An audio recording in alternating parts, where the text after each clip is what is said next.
মোহনবাগানে তো তোমরা এখন খেলছো, যদি মোহনবাগান ছাড়া ধরো আইএসএলের কোনো ক্লাব অফার করে বা ইস্টবেঙ্গল অফার করে, তো সেই ক্ষেত্রে কি কোনো চিন্তা ভাবনা আছে?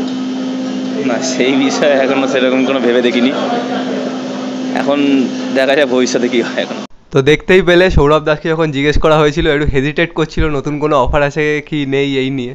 তো এখন কনফার্ম হয়ে গেছে সৌরভ দাস মোহনবাগান থেকে মুম্বাই সিটি এফসিতে সাইন করে ফেলেছে, মানে পরের সিজন আইএসএল খেলছে। তো ভিডিওর ক্লিপিংসটা তো দেখতেই পেলে যে লজ্জা পাচ্ছিল, তখন হেজিটেট করছিল। তো অবশ্যই বেটার অপরচুনিটি পেলে সবাই সেই বেটার অপরচুনিটিটাকেই বেছে নেয়, তো সেরকম সৌরভ দাসও বেছে নিয়েছে। তো এবার চলে আসি আজকের যে আপডেটগুলো রয়েছে সেগুলো।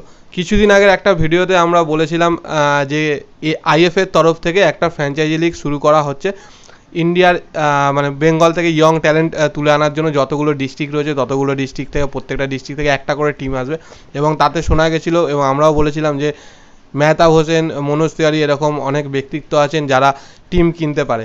তো সেই লিগটা রিসেন্টলি স্টার্ট হচ্ছে, ফিক্সচারও মোটামুটি প্রায় ঠিক হয়ে গেছে। তাতে 20টা যে ডিস্ট্রিক্ট রয়েছে 20টা ডিস্ট্রিক্টের টিম থাকবে, তার সাথে ইস্টবেঙ্গল, মোহনবাগান, মোহামেডান, আরিয়ান এই 4টে ক্লাব থাকবে। টোটাল 24টা টিমের টুর্নামেন্ট হবে। টুর্নামেন্টটা শুরু হচ্ছে 26শে মে থেকে এবং এই লিগটার নাম হয়েছে জি বাংলা লিগ। তো এই লিগটা জি বাংলাতে দেখাবে প্রত্যেকটা ম্যাচ হবে বিকেল 3টে থেকে এবং খেলাগুলো মোস্ট প্রবাবলি হবে হচ্ছে 3 প্রধানের মাঠে, মানে ইস্টবেঙ্গল মাঠ, মোহামেডান মাঠ এবং মোহনবাগান মাঠ। এই 3টে মাঠেই খুব সম্ভবত খেলাগুলো হবে এবং প্রত্যেক দিন 3টে থেকে হবে। প্রত্যেকটা ম্যাচের লাইভ টেলিকাস্ট হবে জি বাংলা মুভিজে। তো সবাই দেখবে আশা করা যায়। এবং এই বাংলা সিনেমা, হ্যাঁ জি বাংলা সিনেমাতে। তো এতে কিন্তু আন্ডার-19 টুর্নামেন্ট, প্রত্যেকটা টিমেই আন্ডার-19 প্লেয়ার থাকবে এবং ইস্টবেঙ্গল, মোহামেডান বা মোহনবাগান, আরিয়ানের যে টিম খেলবে তারাও কিন্তু আন্ডার-19 টিমগুলোই খেলবে। তো খুব রোমাঞ্চকর একটা লিগ হতে চলেছে এটা। এটা আইএফের তরফ থেকে খুব ভালো একটা উদ্যোগ, ইয়ং ট্যালেন্ট বাংলা থেকে অনেক ভালো প্লেয়ার বের করার জন্য। তো এটার জন্য অবশ্যই সাধুবাদ আইএফএকে। তো এবার চলে আসি আরও খবরে। তো আজকে ইন্ডিয়ান ফুটবলের, ভারতীয় ফুটবলের একজন লেজেন্ড IM বিজয়নের জন্মদিন। তো তাকেও আমরা উইশ করছি আমাদের তরফ থেকে, আকাশবাণী টিমের তরফ থেকে, যে তার ভবিষ্যৎ লাইফ আরও ভালো কাটুক এবং উনি যেরকম লেজেন্ড ছিলেন সেরকমই যেন থাকেন এবং আরও লেজেন্ড যেন ওনার মতো ইন্ডিয়ান ফুটবলে আমরা দেখতে পাই। এছাড়া রয়েছে কলকাতা ফুটবলের কিছুদিনের মধ্যে CFL শুরু হতে চলেছে, জুলাই মাসের লাস্টের দিকে বা আগস্ট মাসে। তো সেই CFL-এ 3-4 জন বড় বড় কোচ কিন্তু কিছু ক্লাবে আসতে চলেছে। তার মধ্যে যেরকম সুব্রত ভট্টাচার্যের নাম শোনা যাচ্ছে, সেরকম শঙ্করলাল চক্রবর্তীও আছে।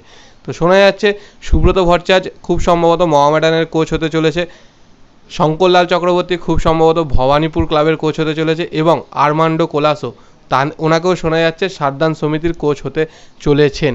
তো যদি এগুলো হয় তাহলে কিন্তু এই বছর কলকাতা লিগ কিন্তু যথেষ্ট জমে যাবে, কারণ বেশ বড় বড় কোচ কিন্তু মানে কলকাতা লিগের মাঠে দেখা যাবে। তো দেখা যাক, তার জন্য আরও কিছুদিন অপেক্ষা করতে হবে যতদিন না CFL শুরু হচ্ছে। তো ফুটবল ডেভেলপমেন্টের দিক থেকে এরপর একটা ভালো নিউজ আছে। কেরালা গভর্নমেন্ট টোটাল 40খানা মাঠ কিন্তু তৈরি করতে চলেছে। তার মধ্যে 19খানা মাঠ 11 সাইড মাঠ আর 21খানা মাঠ 7 সাইড মাঠ। তো এটা কিন্তু ফুটবলের ডেভেলপমেন্টের দিক থেকে খুবই মানে প্রয়োজনীয়। মানে 11 সাইড মাঠ কিন্তু খুব কমই পাওয়া যায়, সেখানে যে 19টা 11 সাইড মাঠ হতে চলেছে সেটা খুবই ভালো খবর। এরপর আরেকটা খুব ভালো নিউজ, মিহির শিবিরু বলে একজন আন্ডার-18 প্লেয়ার স্পোর্টস রিক্রুটিং USA-তে সিলেক্ট হয়েছে। ও 2020 সাল থেকে কিন্তু USA চলে যাবে, ওখানে স্পোর্টস রিক্রুটিং USA-র হয়ে খেলবে। আর ও খেলে হলো সেন্টার ডিফেন্সিভ মিডফিল্ড আর সেন্টার অ্যাটাকিং মিডফিল্ড, এই দুটো পজিশানে। তো এটা খুব ভালো একটা নিউজ যে ইন্ডিয়ান এত ইয়াংস্টাররা বাইরে চান্স পাচ্ছে। শুধু ইয়াংস্টার না, একদম গ্রাসরুট লেভেলেরও কিছু প্লেয়ার চান্স পেয়েছে, আগে দেখেইছো।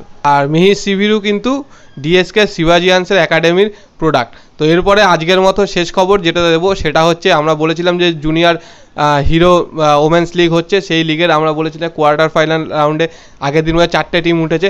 সেই 4টে টিম ছিল ঝাড়খণ্ড, তামিলনাড়ু, ওড়িশা, হিমাচল প্রদেশ এবং তার সাথে আরও 2টো টিম উঠে গেছে, সেটা হচ্ছে হরিয়ানা এবং মিজোরাম। তো বাকি রইল 2টো টিম। এই 2টো টিমকেও আমরা যখনই জানতে পারবো যে কোন কোন টিম উঠেছে সেই সময় মতো তোমাদের জানিয়ে দেবো। তো ভিডিওটা পছন্দ হলে লাইক করো, শেয়ার করো আর চ্যানেলটা তো অবশ্যই সাবস্ক্রাইব করবে। এটা পুরোপুরি ইনফরমেটিভ ভিডিও ছিল, যা ইনফরমেশন পেয়েছি সবসময় বলে এসেছি, জানাবো তোমাদের, তো জানিয়ে দিলাম। আর বেল আইকনটা টিং টং করে দাও এরকম রেগুলার নোটিফিকেশান পাওয়ার জন্য। আর এখনের জন্য টাটা।